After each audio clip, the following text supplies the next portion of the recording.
Alam mo, isa sa pinakamasarap na pakiramdam ang pagmamotor ng long ride. Yung tipong pagsakay mo pa lang ng motor o pagpaandar ang engine, may mararamdaman ka ng kakaibang saya. Dahil kapag nagmomotor ka sa mahabang biyahe, talagang nakakawala ng stress at ma-appreciate mo pa ang ganda ng mundo. Yung tipong habang nagmomotor ka, masasabi mo na nasa sarili mo na, wow, ang sarap palang mabuhay. Ang ganda pala ng mundo. Lalo na kapag ang patakbo mo yung chill lang, yung ine-enjoy mo lang talaga ang moment. Madami kasi tayo kanya-kanyang problema sa buhay. Pero kapag nagmomotor ka na, makakalimutan mong problema mo.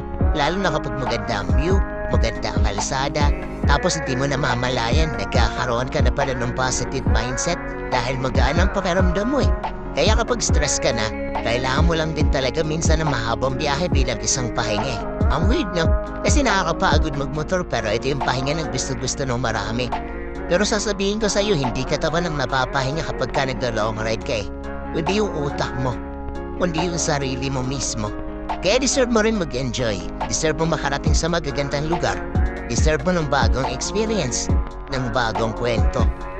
Ang buhay ay isang mahabang biyahe. Madami kang pagdadaan ng iba't ibang uri ng kalsada, malubak, mabuhangin, madulas. Kailangan mo lang din talaga maging maingat. At pwede kang huminto para magpahinga. Tapos, biyahe na ulit. So paano ba yan? Sa muli. Ride safe always, and God bless.